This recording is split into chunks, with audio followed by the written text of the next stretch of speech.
everybody. Welcome to BO Boys for Thursday, November 6th. Fuck it, it's a raw feed. I'm doing it live. I'm Clayton.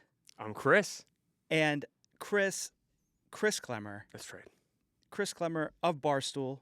Yes. The compact critic. Yes. As our listeners and YouTube viewers, because we're YouTubers, hey guys. Hey guys. Know him as. Also, the first co-host of what I'm calling Covember. Yeah, I was hoping, why stop at November? Well, here's the thing. We had Startober. Right. Now we have Starvember. Yeah. But it's sort of two different things because you are a star, but Sure. you're also a Yes. co-host.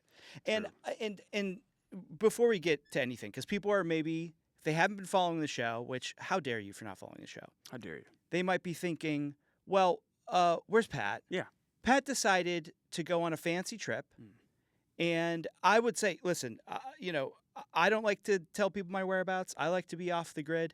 He loves to tell everybody, so he's in Japan. He's in Tokyo. Also, I don't feel like you're off the grid. You're committed to the show. Oh no, but I mean, Pat just abandoned the show. He absolutely. Well, this is true. But the thing is, when I'm not on the show, Right. I'm off. I'm wherever I want to be. I don't tell people where I am. But when I'm here, I'm here. I will say, I kind of feel like that's like Cal Ripken Jr. though, saying like, when I take a day off. But Cal Ripken Jr. doesn't take days off. Well, that's true. Clayton doesn't take days off. Clayton's here. But I don't take days off. I'm always thinking about box office. Thank you. But I'm thinking about box office at a place where no one can reach me. Sure. Because I don't say, hey, I'm going to be here on this corner at this time, because I don't leave the city, and come shake my hand. But all Pat was saying before he left was, hey, come say hi to me in Tokyo. Come, and saying hi means, hey, come worship me. Yeah. Come worship me in Tokyo. Worship me as a god. And listen, if that's what he's into, I'm a meat and potatoes guy. I don't need that sort of thing, right? I couldn't agree more. And if you're asking, am I angling to be co-host of the show? Am I angling to be a BO boy? Yes. Well, so okay. Yes. I do though want to put something to rest, right? Okay. Because this is not a tryout. This isn't a tryout. We didn't bring you on as a tryout. Okay. But what I would say is, you as a professional, you as somebody who has logged hours and hours on video, on podcasts, Thousands of hours. thousands, knows that you go into everything like this as if it were a tryout. Of course. Right? You have to. You have to have that tryout energy. I'm saying officially because there's been rumblings. You've heard there was a lot of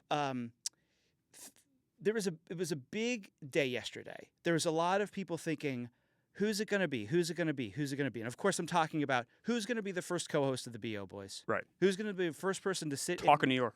The talk in New York, right? Now that they're going to be seeing you, I think there's going to be a level of relief. I hope so. There will be. And so the tension is gone. We know that we've got in this chair the compact critic, Chris Klemmer, who is treating this as a tryout. Yes. And listen, anything could happen. If you pop, we got to listen to the audience. The audience is I work for them. I need to know what they want. And if they want you, they want you. That's all that can be said. And that's I'll just say that's a turn of phrase. I don't work for you. You watch me. There's a reason why I'm here and you're there. But, it's a turn of phrase. I'm here. Yeah. And you're here. Where's Pat? I don't know. But there was a time when I was gone and he said missing 3 episodes in a row would be tantamount to just vacating my seat. And how many episodes is Pat going to be gone? I've heard at least 3. Yeah, at least 3. Also, something that was foreboding. Think about all the movies that he's going to miss. We have so many releases this week. So many movies to talk about. When he comes back, he's not going to know what's going on. No. He's going to be so confused. He's not going to know what a Predator Badland is. No, they don't have that over there. He's not going to know what Die My Love means. Yeah. There's so many movies coming out. Christy. Yeah. Christy. Christy? What's Christy? Yeah. Who? Huh? Sydney. Who? Right. Die My what? Yeah. Moo. What are you talking about? That's actually a fair point. Yeah, that is one. Yeah, that's most of the audience. is thinking. How can you screw up two giant movie stars in a movie and then have it released to nobody? Oh my Only movie can pull that off. It's they- crazy. They pulled out the checkbook. Nobody cares about this movie. Yes. Nobody. And it is amazing too, because you saw that you have not seen this movie yet, right? Correct. Right. But did you see? And I think you had to, as in your journey as the compact critic, you had to see. If I Had Legs, I'd Kick You. Correct. I've not seen that. You've not. Is it okay? It's not in 1,000 screens. It's not in 1,000. But I do want to see it though. I'm a big Conan O'Brien fan. I like Rose Byrne, so I do want to see it. I just haven't seen it yet. Okay. But it is on my list of movies to see. Despite I still want to see it. Okay. So the thing with that is that they're both women having breakdowns, and they're both great actors who have been. I believe Rose Byrne I don't think has ever been nominated for an Don't believe Oscar, she's ever been nominated. but could be this year. Will be this year, and it could be sort of a weird thing to have those two movies coming out so close to each other, and not because we can't have women headlining movies and talking about their lives. It just feels like they're both very big Oscar-y plays with really high level actors that feels like maybe we could have given it a little bit more space. Is Die My Love even an? I feel like Die My Love has been so completely ignored by its own studio. It's like sabotage. It's almost like it feels like it's like some weird like tax write-off. We don't know what's going on with this movie. How can you have this movie with Pattinson and Jennifer Lawrence? Yeah. And I know, like, you have the Kirk debate of, like, what's a movie star, which is fair. Like, movie stars don't mean the same as they did in the 90s or the 80s. I get all that. But these are two pretty big names, two pretty famous people. Yeah. Headlining a movie.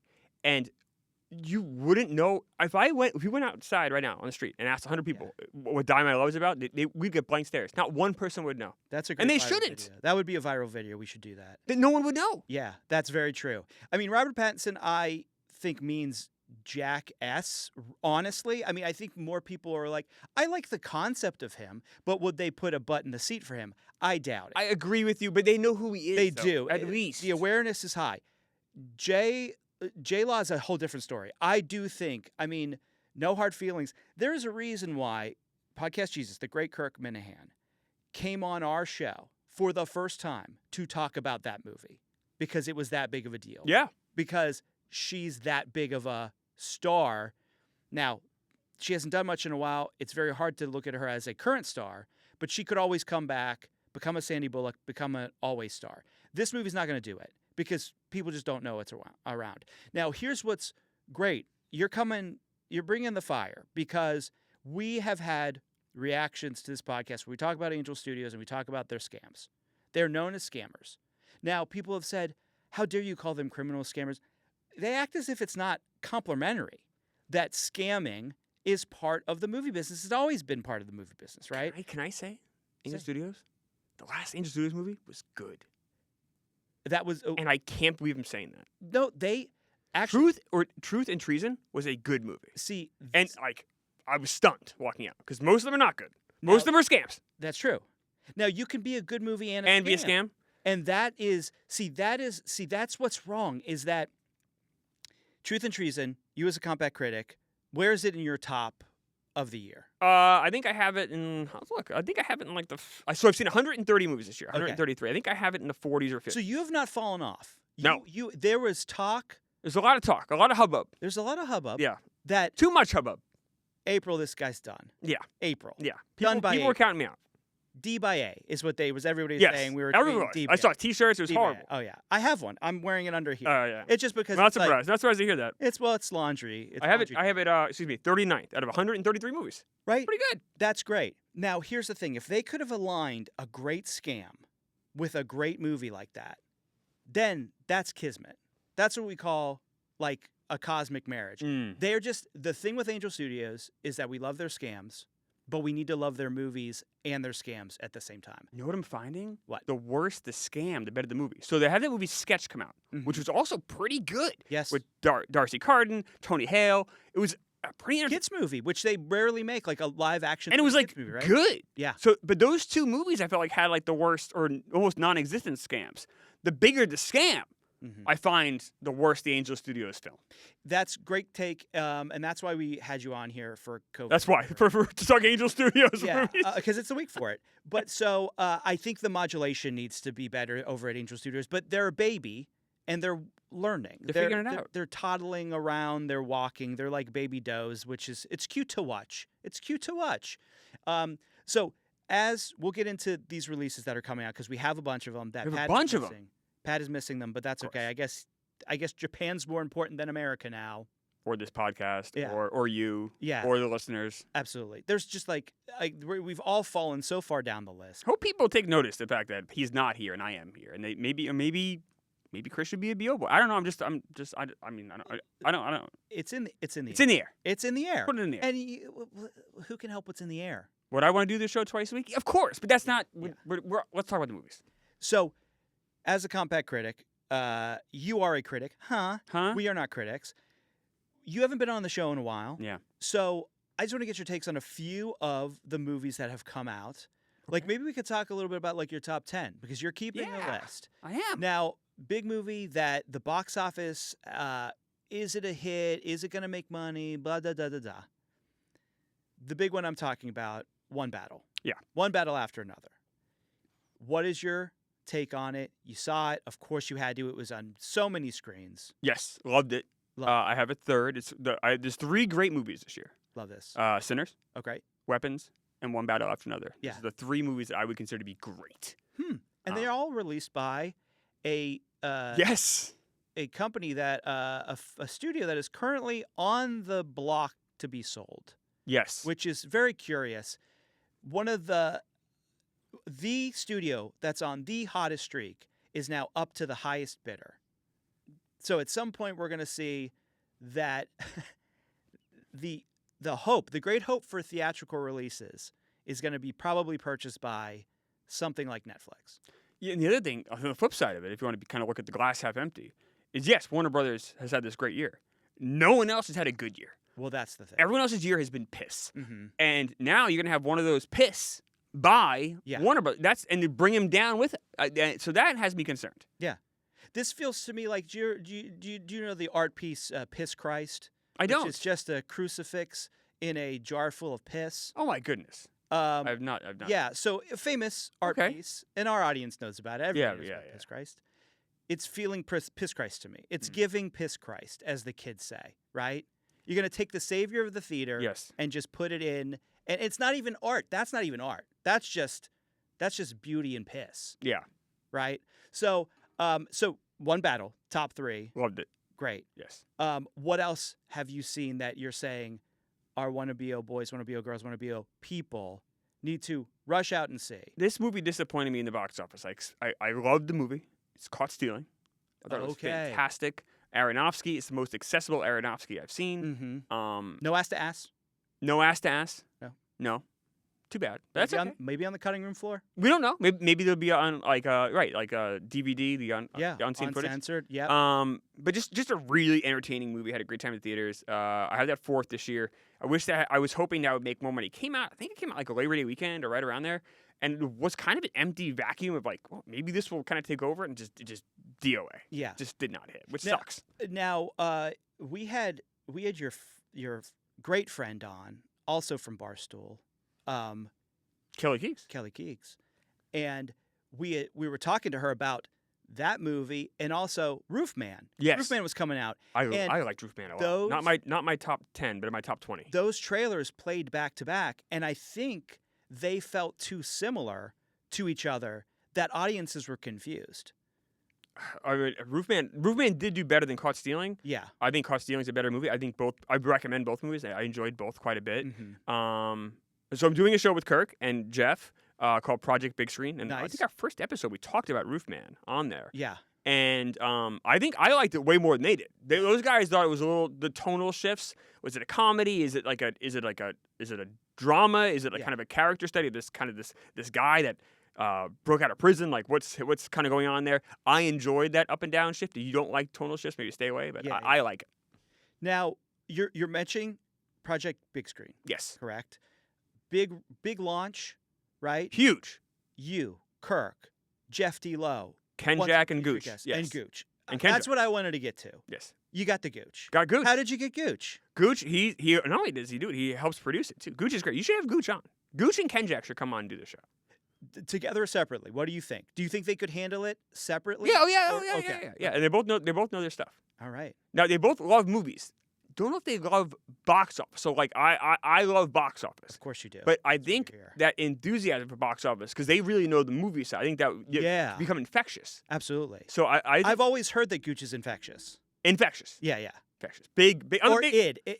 Gotta say. Infectious or infected. I don't know. Big It was one of those. Big Gooch fan. Big Kenjack. Yeah.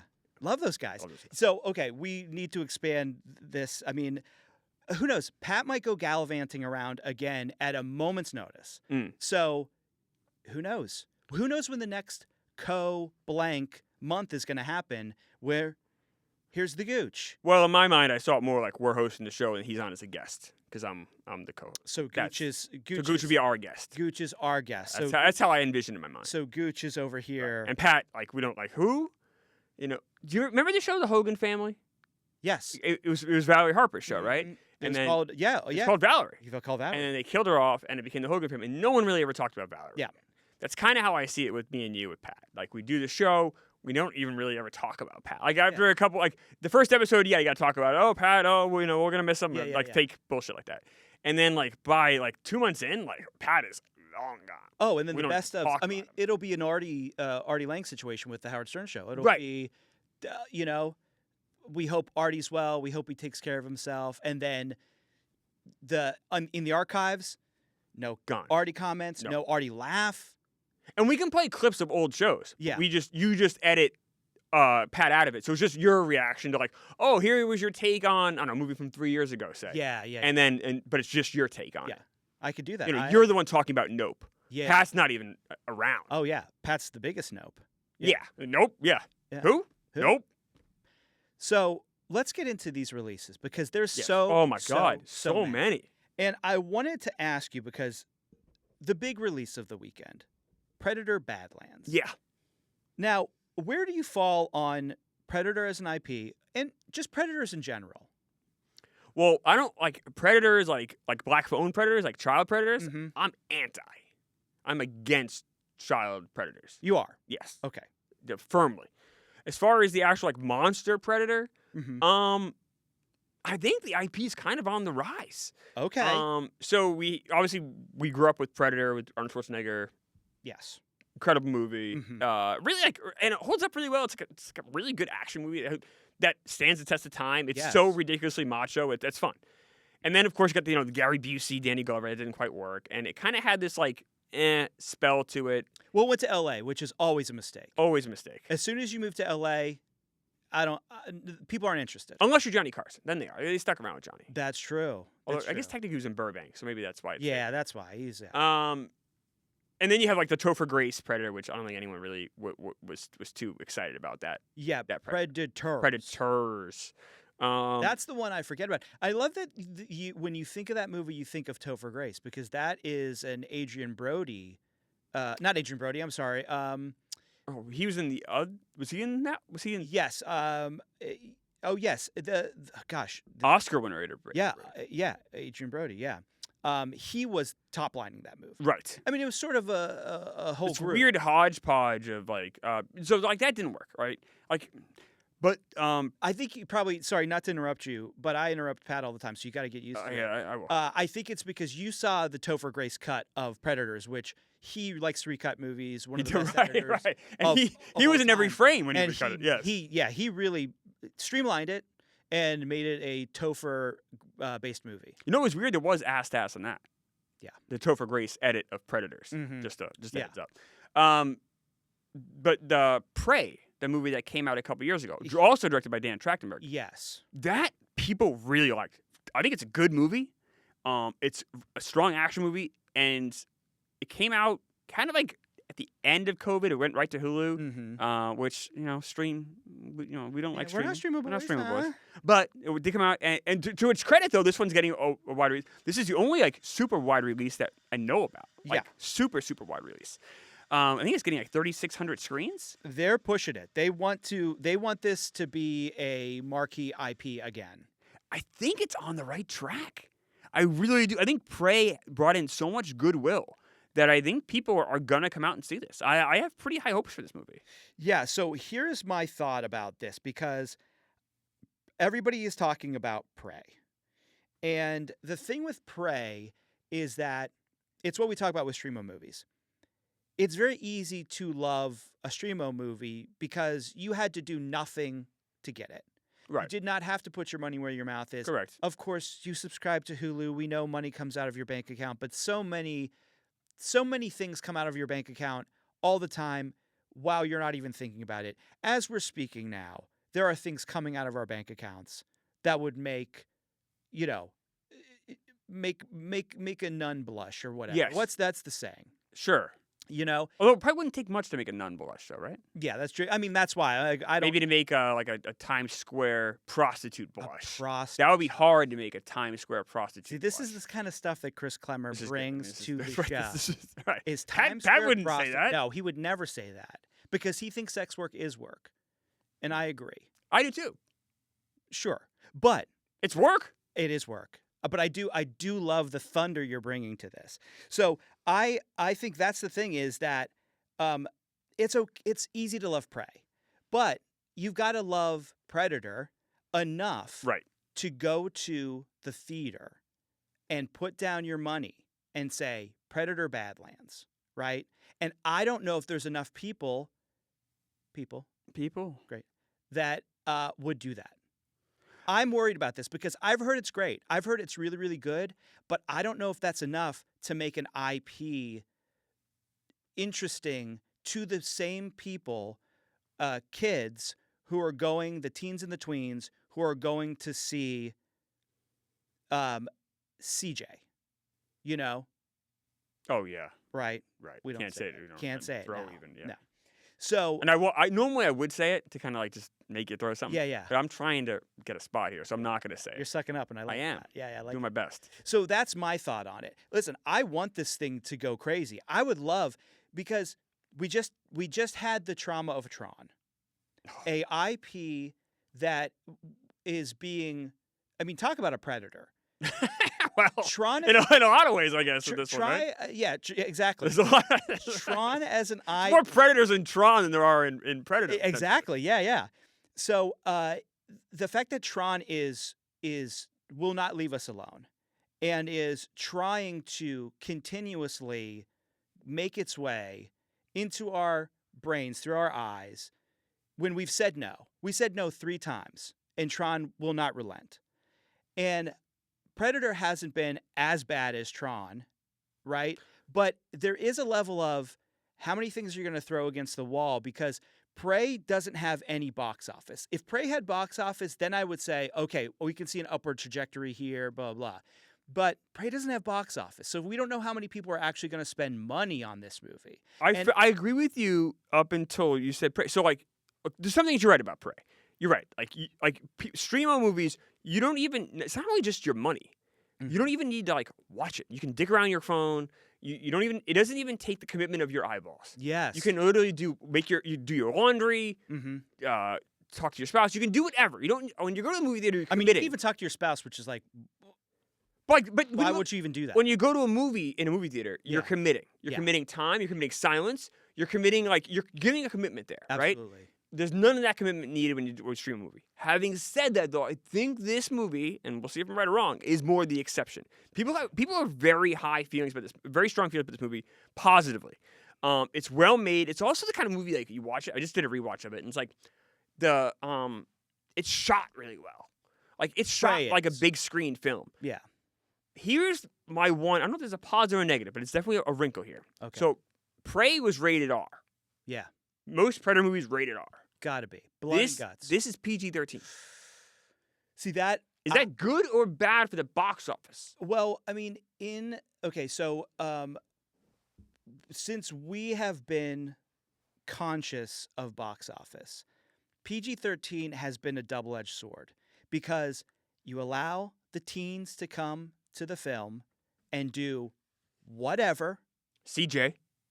They can do CJs, they can do any Js, Yep. right? But they can do whatever. And that is positive, because then, they don't have to worry about sneaking in, Right. going into Just a wider net of people that can watch it's your a movie. wider net people. But when you People. have these franchises that are born and bred to be R, if you neuter them, that I think is something that is bad. And to know that this is PG-13, that is actually a deterrent for me, because I know that this is the first Predator movie where the Predator is the main character. Now, it's not the first Tron movie where a Predator is the main character. Right. That is Tron Ares. Right. But this one is doing that different tact. Elle Fanning, who did such a great job in the Dylan movie. I'm a big Elle Fanning fan, but does not bring butts to the seats. No. So that's not an addition other than you've got a good actor in this part. Yeah. And I think that is positive, because if you would have put somebody else or a no-name, an absolute no-name, then there's just like no pull at all to this. And it makes Predator feel like it's less of a marquee franchise. I think they're trying to push this as a marquee franchise, and it's just a question as to whether it'll work or not. I just feel like the question is, and I've posed it before, is do young kids care about this Predator? When you say young kids, what are you talking about? I'm talking about those 13-year-olds, the teens, the tweens, the Gen Z. Maybe not the Gen Zs, but I'm pretty certain, like, especially like millennial guys and like older Zs may care. Okay. But what is their Predator movie? Oh, that's the thing. Prey. It's Prey. Yeah. Okay. So the hope is that these young people saw Prey, did not get the chance to see it in theaters, Right. and said, I like what this Trachtenberg guy's doing. Yes. And I like the pricing. I like that movie. I want to see more Predator. Yeah, but he's sort of being looked at as the architect, right?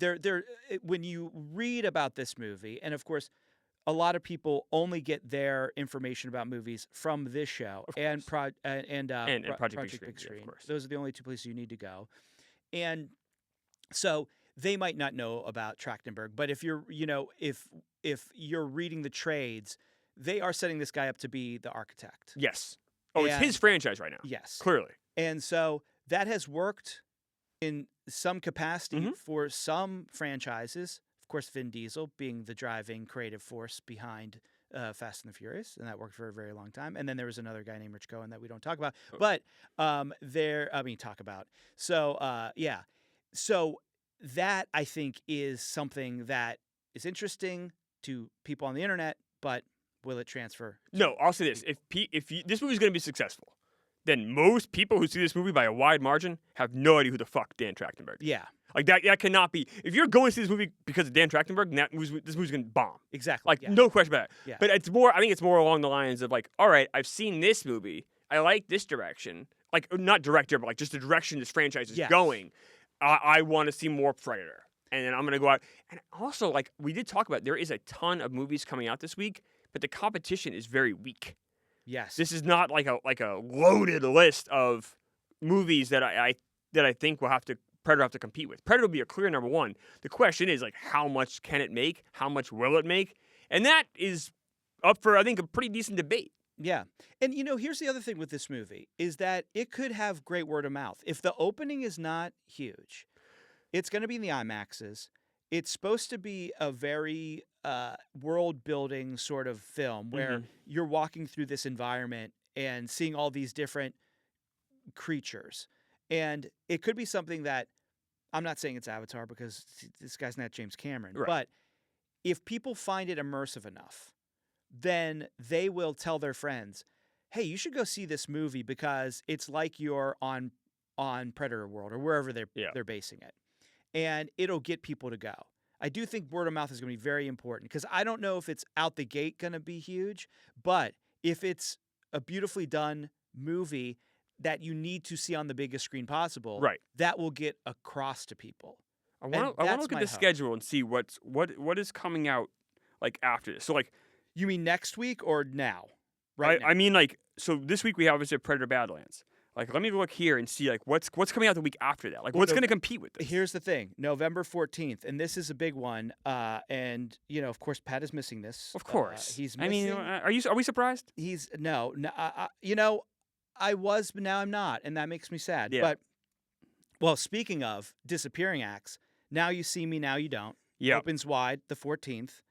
It's Lionsgate, though, but that's more of an international play, but those are as big of cable movies as you can get nowadays, right? So I do think people will go see that because they love that. The ultimate plane franchise. movie, I feel, those is that. Yeah. Um, And then Running Man. And that's and also Keeper, which is the Osgood Perkins movie. okay, that's true. Look, is that going to do boffo box office? No. But could it potentially detract from some Predator people who maybe really liked The Monkey or something? I hated The Monkey, but... The Monkey is not a critic, huh? The Monkey is one of the most terrible. It was a terrible experience. Horrible. I disliked that movie so greatly. I thought that there was no control of tone in that movie. And now when I think of Osgood Perkins, I think of that movie. Me and too. He's going to have to do so much labor to make me ever watch another one of his movies. Because I don't care if The Monkey was a lark. You can't put that movie out under your name and then expect me to look at you as some sort of from the brilliant mind of type of guy. It was so bad, it made me like Long Legs less. You Which is never like- want to hear that. And like I Never didn't wanna hear love like Long Legs is fine. Yeah. It was fine. I have by reference. I've seen 133 movies this year. Okay. I had The Monkey ranked 124th. that. Wow. I hated it. Wow. Hated it.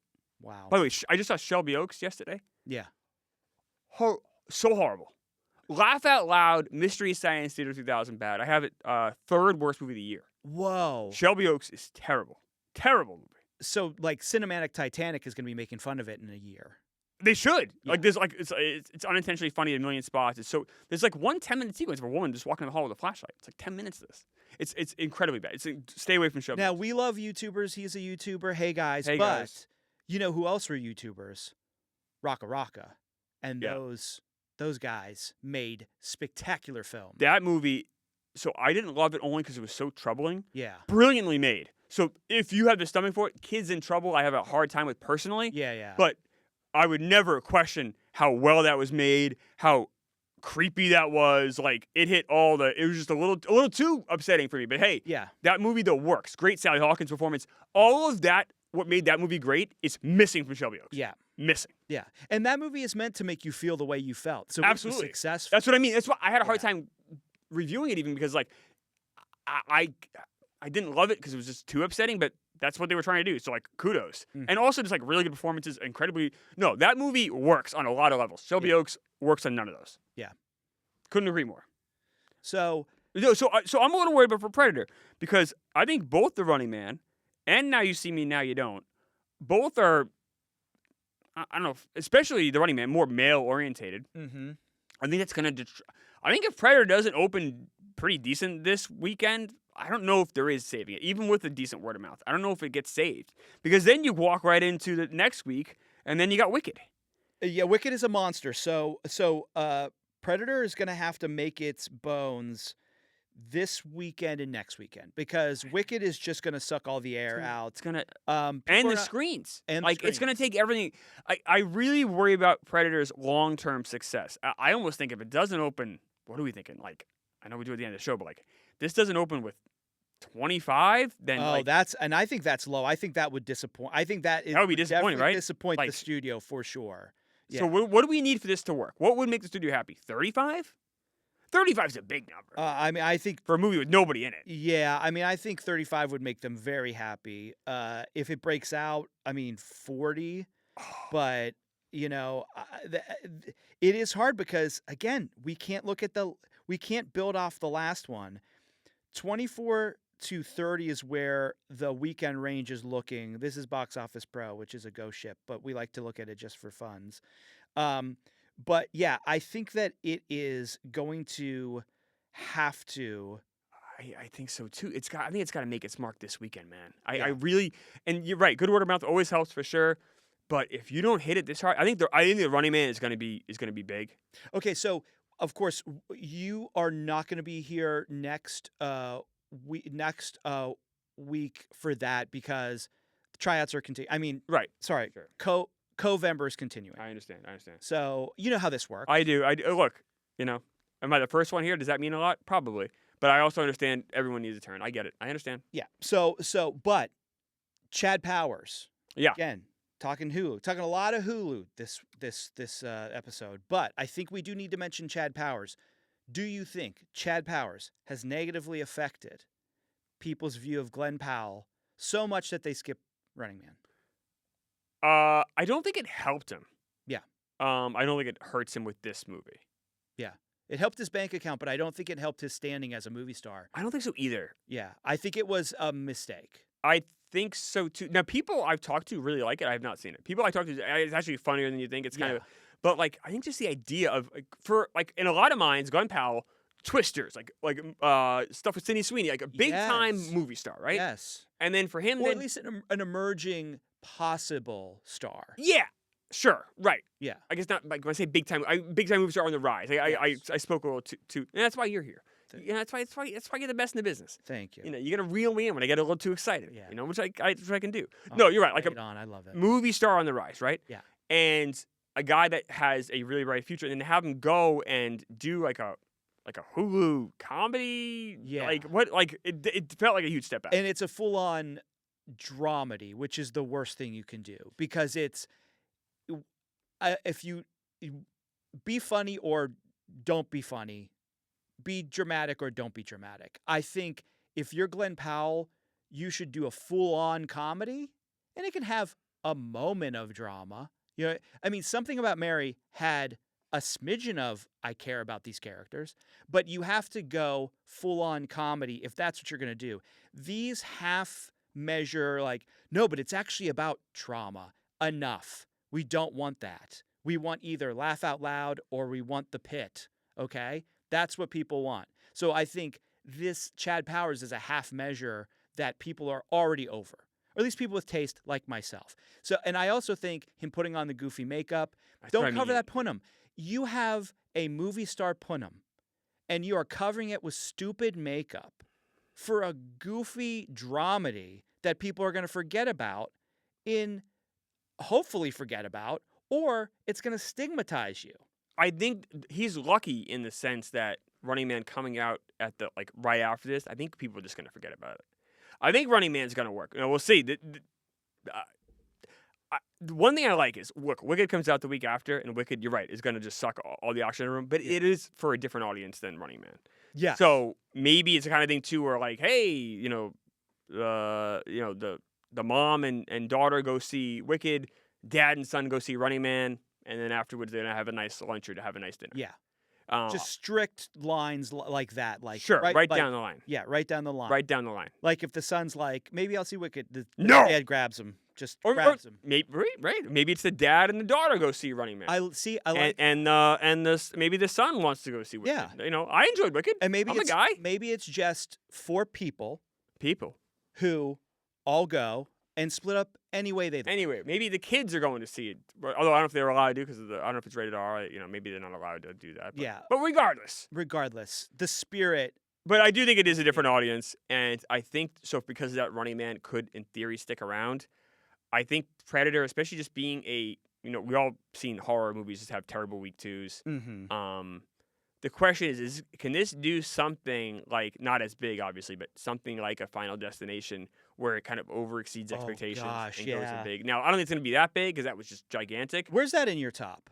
Pretty high. Yeah. I enjoyed the hell out of that movie. That's I have that. That's about as much fun as you'll have in the theaters this year, too. Yes. I have that ranked 21st. I enjoyed that quite a bit. Showing. Yeah, that was a good one for sure.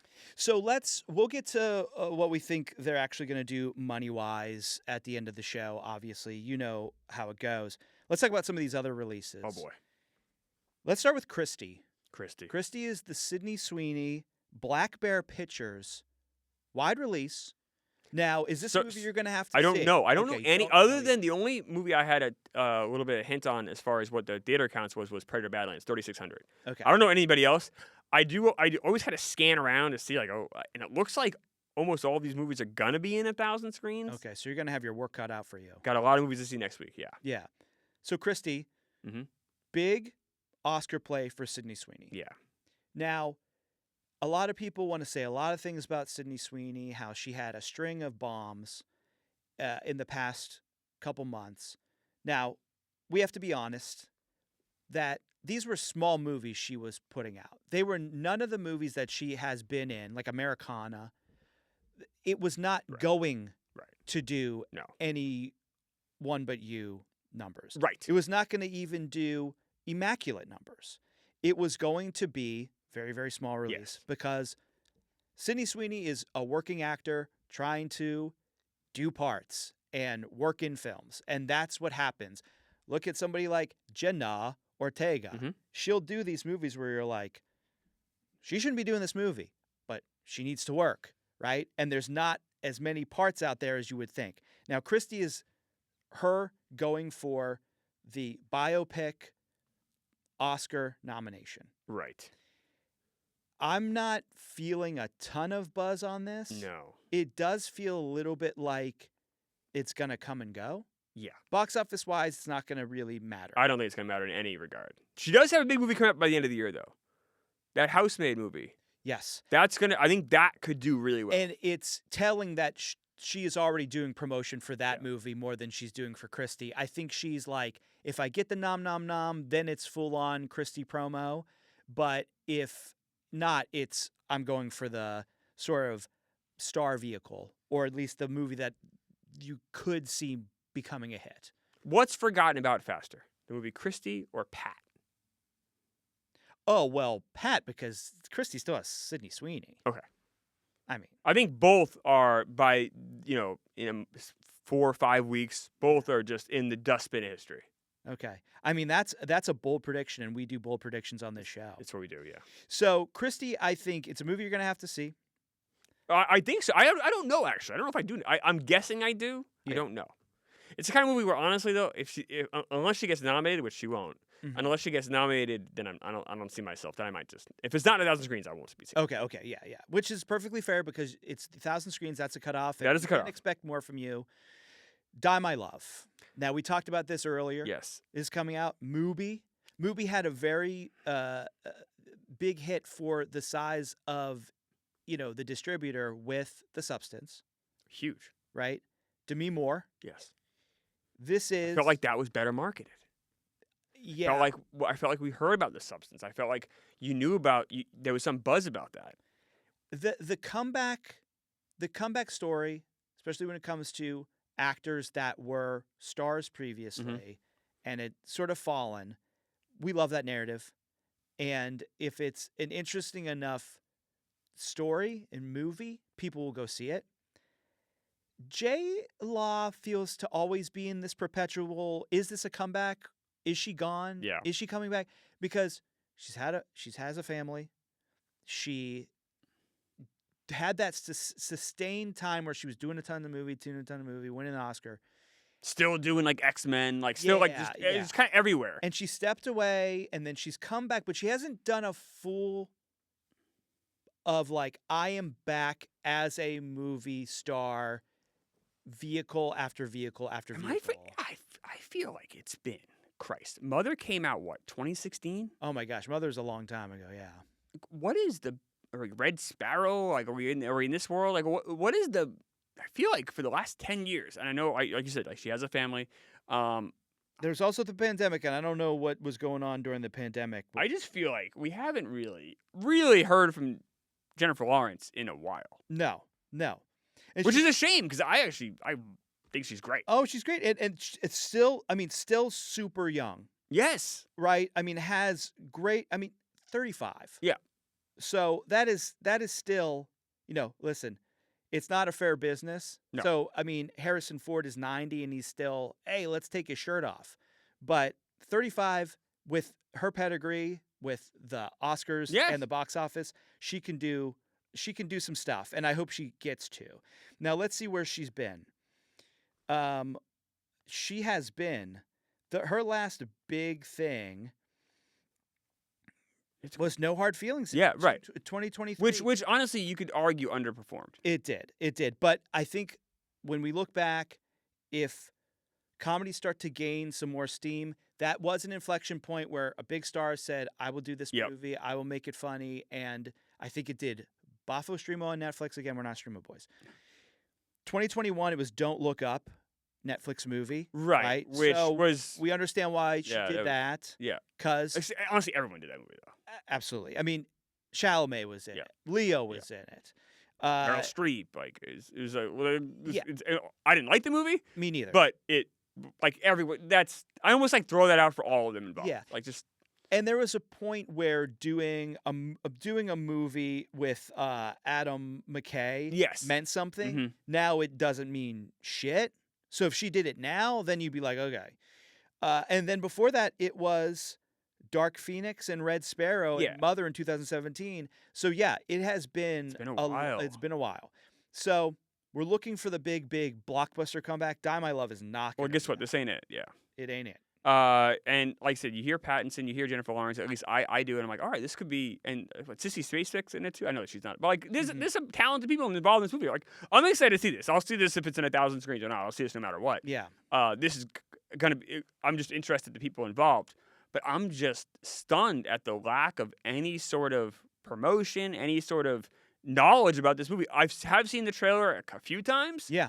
Her dancing. Yeah. But other than, and when I say a few times, I mean like maybe it's like every third movie. Like it hasn't been that consistent either. This isn't like Wicked where you walk into a movie theater, you're bombarded by Wicked. Yes, you cannot get away from Wicked. I do think if that dance she does in the Die My Love trailer had become a TikTok meme.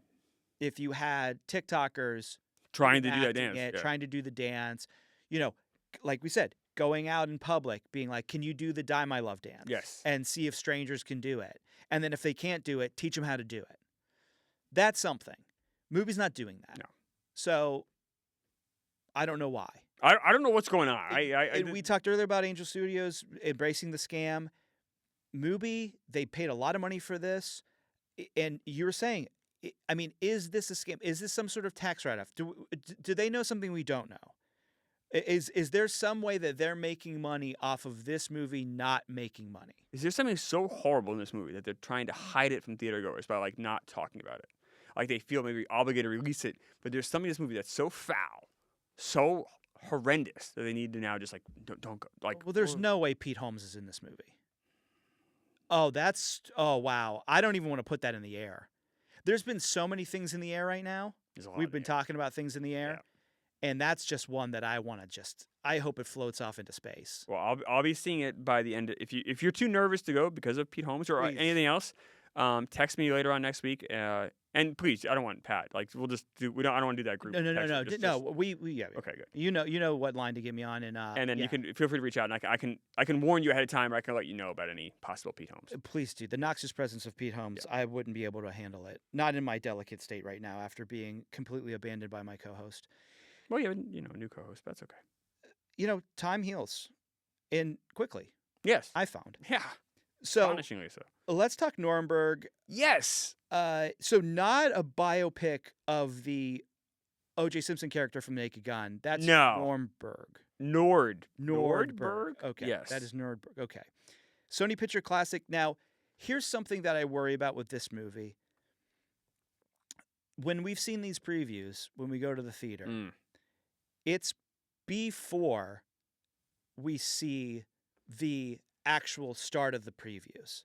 So the lights are still up. Yes. This is a preview preview. Right. So it's there with the trivia. Yes. It's there with Maria Menounos. Yeah. Yeah. And they're always cheerful. Yes. Yeah. And so that is worrisome. Now it has some Oscar winners in it. It does. Yes, too. It has Rami Malek. Yep. Of course. Undisputed. You can't dispute that Oscar. One of the best decisions they ever made is to give him an Oscar for lip syncing in a year where Bradley Cooper learned how to sing and play guitar and gave an actual performance and peed his pants on an award stage. And I will say I kind of like The Amateur. The Amateur? Well, because it worked really well with his squirrely personality. You would never think that a worm like him would be able to do anything to stick up for himself or to revenge his loved one. I do believe Lois Lane, very sad, but I do believe that he could blow up a swimming pool, though. Yes. as you see in the trailer. Yes. So he's enough to do that, but right, I can't believe he'd ever actually shoot someone. As Lawrence Fishburne angrily yells at him, you can't do this. Which, although we have to give credit where credit is due, Jason Statham blew up a swimming pool similarly in The Mechanic. Yes. He also had a swimming pool scene in Working Man too. A lot of swimming pools. And that's all right. The man loves to tan, I guess. Okay, yeah. Uh, Who doesn't enjoy a good pool? No one. Probably Pat. Who? So yeah, I know. You're already. This is good. This is all good. This is all good stuff. It's great. This one you know is all great stuff. So I think that Nuremberg's going to have a problem there. Of course, we're forgetting another Oscar winner who was probably his best known for the Road Rage movie. Currently, The Road Rage movie that came out during the pandemic. Oh, I forgot about this. Yeah. Sorry. Of course, it's his most famous movie. Yes. We're talking about Russell Crowe. Yeah. I think it's either that or hitting someone with a phone. That was also a big thing that he did back in the day.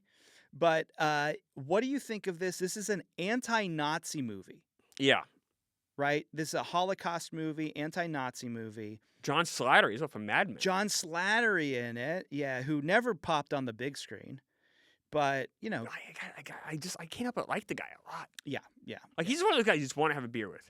Absolutely. You do. Yeah. Just want to hang out with John Slattery. I do. He's just a regular Joe. Yeah. What is your thoughts on Nuremberg as a movie, not as like a historical thing? Because Right. I don't read history. Mm. I like to be surprised when it comes back around. So when saw the first trailer for this, first off, the first trailer, you always see Sony Classic, and I don't know why it's like the teenager in me. I see that like blue, and I was like, oh, boring, yuck. Yeah. But like I do You're like click over to Dimension Film. yeah, Give me please, Dimension. God, oh, the script, like get out of here. Or Samuel Goldwyn, I'll see that too. I'm like, oh, no thanks. Yeah. But I actually do now that I'm older enjoy these movies, but I Give still me have that Orion. like that reflection. Right. Give me a universal globe. Don't give me this Yeah, blue. give me that globe. Lame. But I do enjoy the movie. So I saw a trailer and I'm like, oh wow, this could be like major Oscar bait. You're right. Like Russell Crowe looks like kind of like a comeback kind of performance. We've all seen that narrative a million times. Yeah. Rami Malek, whatever, doing the squirrely thing. But he's still a guy who won an Oscar not that long ago. Right. So he's not in schlock yet. I don't know, like I do enjoy history quite a bit, especially like 20th century history. Like I think it's really interesting stuff. So I'm like, all right, like I'm kind of like all in on this movie. Mhm. And then it's been just basically like crickets. Yeah. Like I haven't heard a lot of I should say I've heard almost negative buzz about this movie. And it feels like the old sort of Oscar-y movie. It does. It does feel like an Oscar-y movie From like 1996. Exactly. Yeah. But this movie could do Bobo in 1996, right? I mean, that's the thing is like Right. It probably would have made like 60 million in 1996, where like this, it's like be lucky to break like 10. oh gosh, And it probably will. Oh, it will absolutely not break 10. And I'm talking like for the entire release, not just the weekend. I mean, like yeah. like the entire release, it won't break 10. Maybe like honestly though, I haven't even heard any odds. Like I don't like I thought Russell Crowe when I first saw the trailer, I'm like, oh shit, like yeah, that's gonna be that's a nomination right there. Yeah. You know, what a comeback story. But I haven't heard anything. I've honestly heard more buzz for like Blue Moon, like Ethan Hawke and Blue Moon, which by the way Yeah. is very good. Then I have. Did you buy him as that character? Did you buy him as how tall is he supposed to be? He's supposed to be 3'4", I think actually 3'8". 3'8". Yeah. Okay. I did buy only because he's such a good actor. I Yeah. did buy a couple of times. I'm like, oh shit, like Ethan Hawke's like super handsome and awesome. Yeah. But I'm like, oh wait, no, we gotta enjoy. You know, but he's incredible in it. So you didn't stand up in the middle of the theater and go, "That's the grabber." No, I didn't. Okay. I didn't. Somebody should do that. Yes. Yeah. Yeah. I would be careful because then if someone isn't aware of the black phone, someone might just think, oh, I hear a grabber. I'm getting kind of scared. Yeah, that's true. Also, like it's kind of like a pervy. Like, remember, was it Larry's Leisure Suit? Remember those video Leisure Suit games? Larry, yeah. Yeah. That I could see like a grabber being a character in that with a different he was connotation. Leisure Like Suit honk Larry's honk. best friend, yeah. Yeah, the grabber. Best friend and confidant. So Unhinged was the movie that helped keep theaters going. Oh, of course. How could I forget it? Drive-in, we saw that at a drive-in during the pandemic. Oh. It was, it's what we needed. Yeah. Because movies heal, films heal, and that's why with this abandonment by my co-host, there's all these movies to see, and that is what is healing me. But I do not have high hopes for Nuremberg, the movie. Yeah. I don't think it's going to do particularly well in the box office.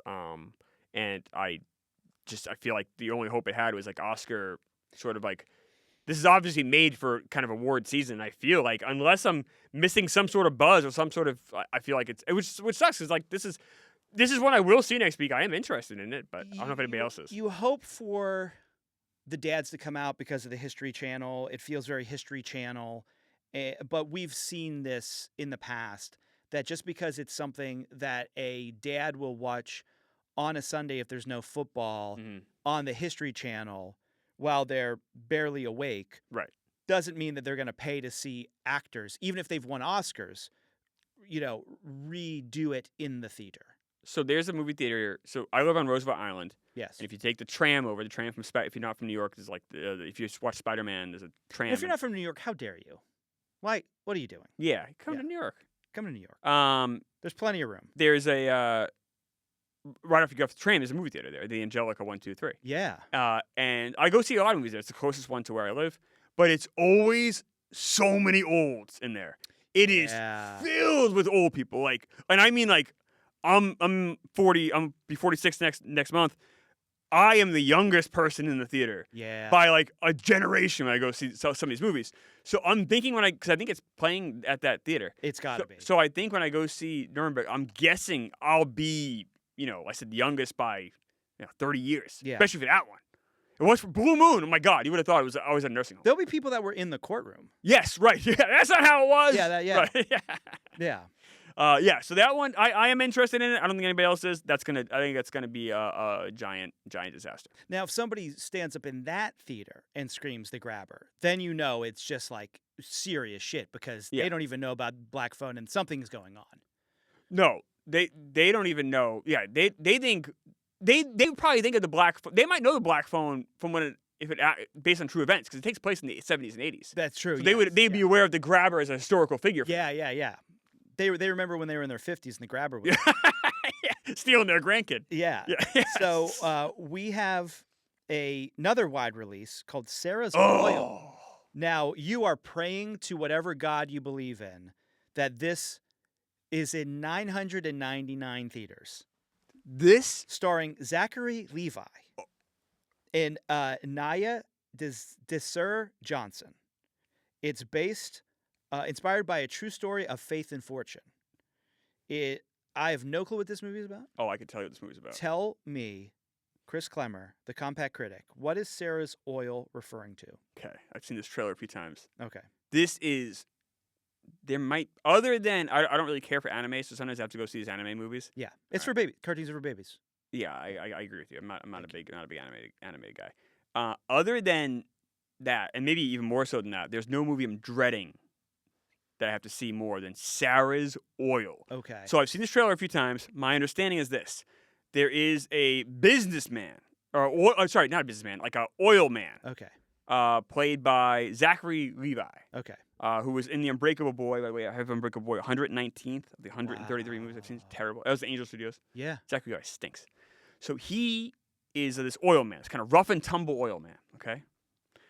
He finds oil, but it's on a African-American family's land. Yeah. That I believe the only person that knows how to write and read in the family, I believe, is this little girl named Sarah, who maybe is 7 or 8. But, of course, because this is just a ridiculous movie, she has all this spunk and carries herself like a, 38-year-old, adult in 2025. Yes. Those two join forces and then try to, try to sell the oil to, to actual, businessmen, almost like Daniel Plainview from, There Will Be Blood. Yeah. So, they're selling oil to those kind of characters. I'm guessing, based on that, always kind of getting one over on them. Yeah. They're always kind of pulling the wool. Because they're using their down-home knowledge. Yes. To fool these book-smart people, these goofs. To buy their oil. Yeah. I know at one point, I think the little girl's trying to get, a loan from the bank. It just looks preposterous. It's a bad, remember those Sunday movies on TV. It was like Disney Movies of the Week. It was on Yeah. like 7 p.m. and they were like the most ludicrous plots everywhere. Yes. Where kids are brilliant. Mm-hmm. Kids are dumb. Kids are very dumb. They don't. That's why they're kids. They're learning. Yeah. The idea that like a kid is like doing all these amazing things is stupid. And that's what this movie is. This looks dreadful. But you're right. I will be anxiously, so usually at a theater count, in the numbers we'll post the theater counts like tomorrow, like night, Thursday night. And With the previews. I'll be frantically looking at that going, please, please, please be in, like I said, 987 theaters, please. Now, here's the thing, though. Your followers, for the Compact Critic, what you're known for mostly. Is there like some what is that German word for Schadenfreude? Freud? This is good because neither of us can pronounce words. This is perfect for co-hosts to have. But we're, listen. Pat wouldn't know. We're like the people from Sarah's Oil. We don't need books. Yeah, we don't need learning. Is there a level of, I hope Chris Klemmer, the Compact Critic, has to watch this movie, squat down, and just start the video with shaking his head like the problem. So I don't know what this one. Unfortunately, like when it's barely in 1,000 screens or not, like it has such little awareness. Yeah, so people like wouldn't even know it existed. Like me and you know about Sarah's Oil. Yeah, but like the average person does. If it's a bad movie that people know about, then I get a lot of that. Like when are you gonna review like Snow White? Like I took my sweet time to watch that because and the Seven Companions. Yeah, which was horrible. Yeah. I took a while to watch that. And it wasn't. I know a lot of people blame the girl from that. Yes. Rachel Zegler. Yes.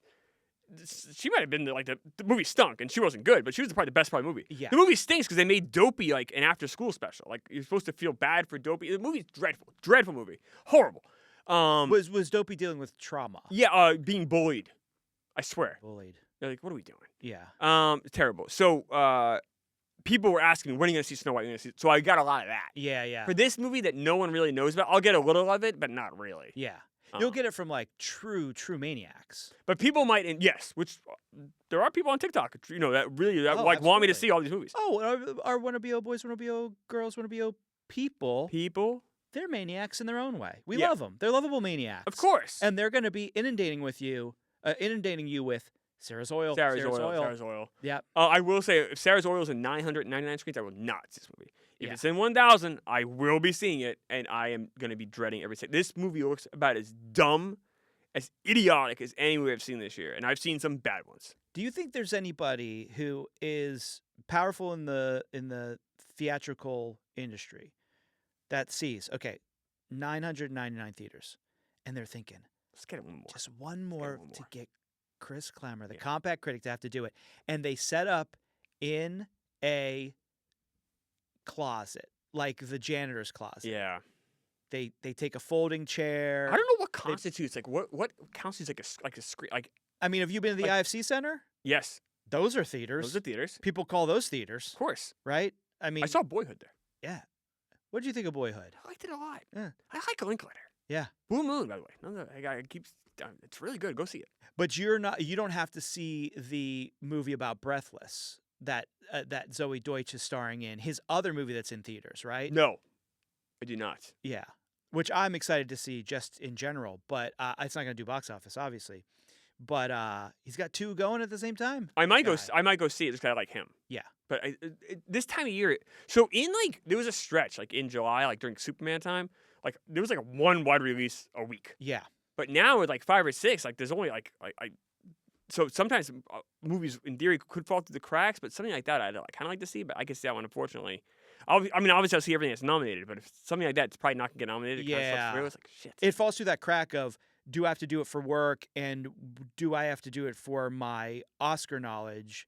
And you have to want to see a movie enough for it to not fall into those categories and still see it. Right. And I do I know people wait for it to get home, to be at home. I would, obviously, but I like seeing movies in theaters, obviously. I enjoy that, it's fun. Especially living here in New York, it's so easy. Right after work, just go catch a movie and go home. That's a fun thing for me. Absolutely. So one more wide release, and I could not imagine in America this movie is going to have to be seen by Chris Klemmer. Grand Prix of Europe. Yeah, I almost wonder if this might not even end up being a wide release. I could see this one kind of being. The poster that I'm looking at on the numbers says only in theaters August 22nd. Now, I believe that is probably in the UK. I'm sure you're right, or somewhere else, or somewhere in Europe. Yeah, Gemma Arterton. Now, Pat would be better at this because he loves to go over to Europe. Yeah. Oh yeah. Haley Atwell, Right, it's a Rob name. Beckett. We know Rob Beckett. He's Rob a Beckett. comedian over there. Okay. Lenny Henry and Thomas Brody Sangster. Well, Haley Atwell does the Marvel stuff. Yeah. So this is what looks like a computer animated racing film starring what might be a mouse. Oh. But that's TBD. So I did have to see a French movie called it's about this squirrel named or this thing named Falcon. The squirrel's name was Falcon? It was a squirrel. No, it was some animal. Okay. Let me find it here. So I did have to see that. They put that in barely 1,000 screens. I got fucked in that one. Oh man. Fucked by the French. Pets on a Train. Sorry. Pets on. It's a raccoon. Raccoon named Falcon. Wait. Okay. So the name of the movie is Pets on a Train. Pets on a Train. Wow. And it was you know the movie The Bad Guys, popular. This was like the Walmart version of that. Oh. It was dreadful. And they kept saying the character's name. There's a squirrel, raccoon named Falcon. He kept saying, Falcon, Falcon, Falcon, Falcon, Falcon. Enough. And that was tough. But that was a French movie. Yeah. But because there's nothing for kids out right now, they jammed it in 1,000 screens. Yeah. Since we normally see, this is the thing. This is the delicate balance here because we push for more product. I know. We want more product. Good product though. Good product, but product. But product that's gonna get people to the theaters. That's no one's going to fucking see Pets on a Train. And that's my thought is that there shouldn't be room for Pets on a Train because there should be a kids movie that kids want to see. Correct. Because that I think is the problem is that right now we want everything to go to theaters because we need to fill slots. Right. But back in the day, there was movies that belonged to the theater, like the Land Before Time 1. And then all the successive ones, they could be in the VHS shells first. Because you know what else was coming out at the time? Aladdin and Little Mermaid. But like there was. You would get 3 legitimate releases every week. Yes. Back in the 90s. Yeah. Early 2000s. You would get 3 real movies every week. Some weeks, like last week, do we get any? No, right? We got no actual releases last week, right? No, we had Begonia Go Wide. Begonia Go Wide, which Begonia's a legitimate release. Yeah. Which I enjoy, by the way. Yeah. Where's that in your Lanthimos? I said 12th. Oh, second. Second, behind? The Favorite, which I genuinely like. That's a great movie. Yeah. That's on the great scale. Mm-hmm. So it's no disservice to Begonia to have it behind that. Yeah. I did not really like Poor Things. It's fine. Yeah. I mean, she's great. She's fantastic. And she's somebody who. I thought Ruffalo was very good in it. Yeah, and I think she is somebody who, we were talking at BOHQ with who's. Can't wait to get invited. I can't wait to get. Yeah. What was his name? Fuck. It was like P something. We were talking about Begonia, and how she is doing all these movies for her, because when she decides she's going to be in a big Hollywood movie that's going to do Bafa Bobo because people love her and want to see her. Mm-hmm. And she's just riding this ride of being able to do these Yorgos movies until she's like, okay, now is the time. I'm going to do this big movie. And then that's setting me for a longer time. And these movies she's so talented and great, she can do that. And they make money yes. at the level that these movies make money. She also is doing stuff with like Nathan Fielder, The Curse, which is like brilliant. I know it's a movie, but she's working with really interesting, creative people. Yeah.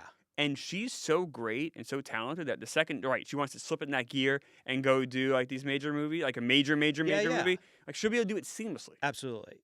And she can maybe get something really great made because, she has that power. But and she has a good head on her shoulders where she makes like really interesting, creative choices. So whatever blockbuster she does won't just be some mindless, now you see me part 8 or whatever. It's going to be something really interesting. Absolutely. So, Chris, do you want to get to our top 5s? Which we talked about a lot of movies, but I really feel like maybe only one of these movies is going to even figure in to this top 5. You're right. right? When you're looking at it. I know. Boy, last weekend sucked, huh? For box office. So It was really. I mean, it was so rough that Pat quit the show. yeah. Well, I mean, so my grandmother used to have a saying: "A good riddance to bad rubbish." Mm. Sometimes make an omelet, you got to break some eggs. It was a tough weekend, but at the end of the day, we're all going to come out better for it. Absolutely, we will prevail. Yeah. Yeah. Do you want to go? Well, I was going to ask you, I- as the first co-host Oh wow. of Covember, Mm. would you like to kick us off? Oh, I would love nothing more. Oh. My number one movie this weekend would be Predator Badlands. It'll be number one no matter what. What's your number? The number is the question. 31. I love it. I'm going high. I think there's a lot of good buzz for Prey, and I think that's going to carry over. But this is an interesting test, though. Mm-hmm. Is that, all right, does, kind of what we were talking about earlier, does the streaming movies, can that jump off to theatrical? And I really hope it can, because while me and you, look, we're not streamer boys. No. We're not. Huh? We're not. But if we can go down this path where, all right, you kind of like have the streaming movie that then can go and become a theatrical, that's going to help theatrical. Yeah.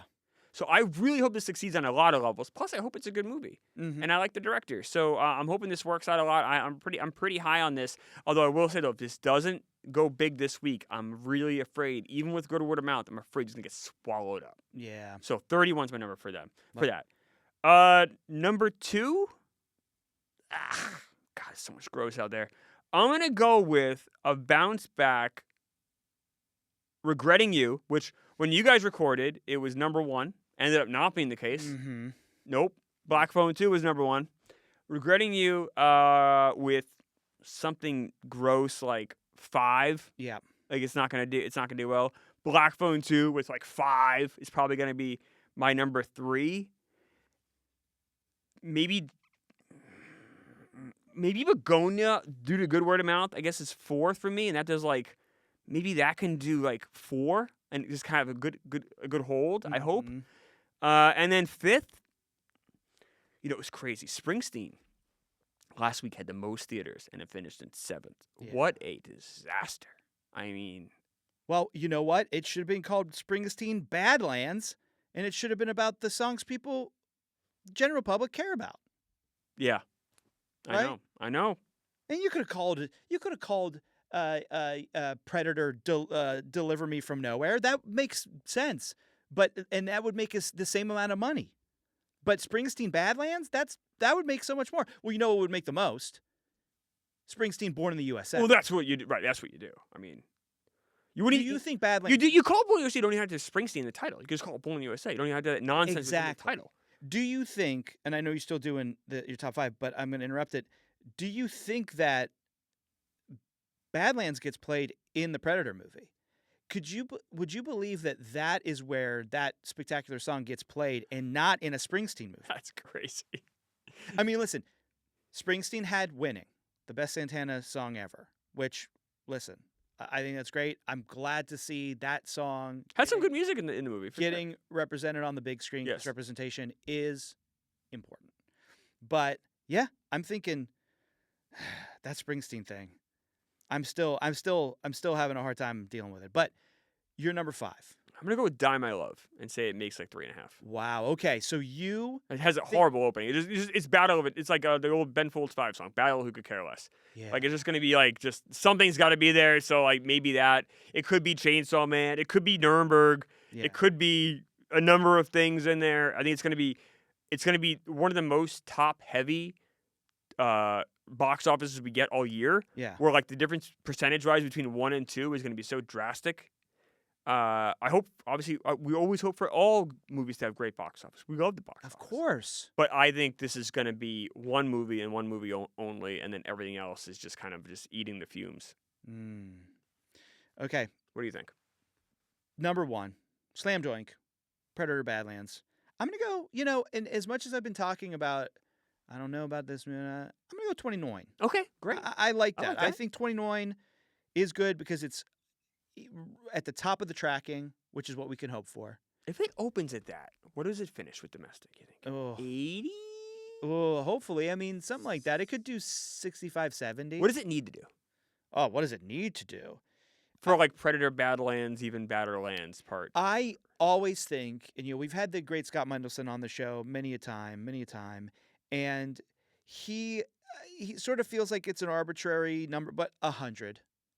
I do think It's not gonna 100 do is, that. I don't think it's gonna do that. but I think 100 is something Right? that you can say, people want this. People want let's make another like one. definitive people want this. Like Final Destination, people want that. Now I know it did it Yes. well over 100, but like Yeah. people it's very clear, right? There's no argument. Oh yeah, I mean when the numbers came in on Thursday night, they were dusting off their cameras and Yes. and getting the latex together and all the blood and the goo. Some guys in a script in a closet trying to write how can this person almost die? Or whatever. Absolutely, yeah. It was like immediate, like the machine turned on, and for Predator, for its machine to turn on, like if it opens to 45, which is not going to do, but if it opens to like 45, then the machine might just click automatically on. Yes. But this is going to be an interesting thing. It is. I'm very curious, not only what's going to do this week, obviously, but I'm very curious what it does next week with Running Man and Now You See Me. Like, how is that going to affect the final tally? Because it's not just the week one. So we both agree this needs to do at least, to make another one, at least 70, at least, right? At least. That's the bare. So it needs to get to that 70 number, and it's going to need a good week to get there. Yeah. So, Number 2, I agree. I think it's regretting you, because I do think we saw a surge. There's really nothing else out for that demo. And Halloween boosted up Black Phone too. It absolutely did, because there's no big. I mean, listen, Yeah. there should have been a Saw movie. There's no Saw movie. No Saw movie. Because they can't. They're fighting, and we hate to see the parents fight. Just put another Saw movie out. Saw X was the second best Saw movie. You know what I say to fighting? No thanks. No thanks. No thanks. You know what I like? A respectful disagreement. Me too. Yeah. Me too. I'm glad you agree. Why fight? Why? Number 3, I do think is going to be. This is hard. This is hard. Right? Because I think Black Phone, people are completely out of the Halloween mindset. I know. So I'm going to say Chainsaw Man, and then I'm going to say Black Phone. Just Chainsaw Man just dropped so much from week 1 to week 2. I know, but I think it's getting good reviews, and I think Getting greater. I'm the only one that doesn't like it. Yeah, and I think that is, where's that on your list? It's like 103 or something. Yeah. I don't. But to be fair, I just don't like every anime movie I see. It's about teenagers hunting demons. Yeah, and I don't really care about teenagers, and I really don't care about hunting demons. Yeah. Like I don't. That's not a problem for me as demons. So. That is a tough one. But I will say, though, critically, though, across the board, it's very well received. Yeah. In fairness. So then, I'm going to go with Nuremberg. Just because I feel like, yeah, why not? Yeah. John Slattery. Yeah, Slattery. The Slat fans will come out. Is that what they're called? I don't know if there's enough to catalog. Flatheads, like fatheads, slatheads? Yeah, it's possible. Well, okay, so before we go, and I know you have a heart out, and I'm okay. Look. I'm trying to get a thing. We can go. Oh, okay. We can go another 10, 15 minutes easy. And I honestly, I'm at your leisure. Because last episode I was chastised for saying I had a heart out. No. Look, if you have a heart out, that you'd be respectful. I'm not gonna be demanding like some of your other co-hosts. Thank you. But I am going to put your feet to the fire. Stitchhead. Stitchhead is out. Briarcliff Entertainment. It is in 2,162 theaters. Chris Klemmer, the Compact Critic. Yeah. Will you be seeing Stitchhead? So this is the one movie that's out currently I haven't seen. I am going to see it tomorrow. I will say, though, it's not going to do very well because I'm seeing it tomorrow like furiously because it's out. It's usually when a movie is in a theater, it's usually in there for 2 weeks. It's kind of an agreement. Hey, you got to give like the Springsteen one. They would have dumped that and made it good, but they were stuck. They were locked in because it's a big studio putting it out. Yeah. Briarcliff put out Stitchhead.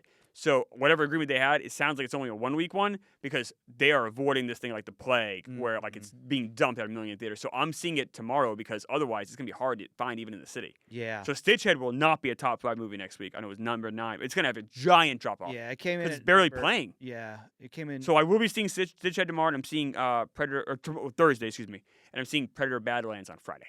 Great. Awesome. Now, Chris, where can the Winobio boys, Winobio girls, Winobio people find you? I'm on Twitter, obviously at Chris Klemmer. I'm on TikTok as well. But I do. But please, if you love talking movies, check out Project Big Screen. Do it with Kirk, Jeff D. Lowe, Ken Jack, Gooch. And you gotta get Ken Jack and Gooch in here. They would have a blast with you. Which should I go first? I mean, I know that's like Ken Jack Gooch. It's sort of just like feels right to say it that way. Like Siskel and Ebert. If you said Ebert and Siskel, Ken Jack just got married. I was just at his wedding last week. Oh, mazel. Ken Jack just got wedded. Just got married. That's Yeah. a big deal. So maybe Gooch is easier to get now because Ken Jack is still got, but either one would be great. Yeah, we'll grab the Gooch first, I think. That's fair. That's fair. Yeah. He'd love to come on, and he knows his stuff. Good. Both do.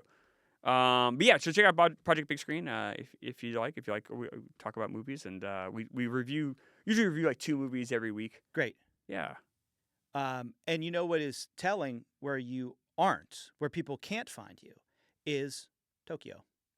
Yeah, I mean, am I in New York?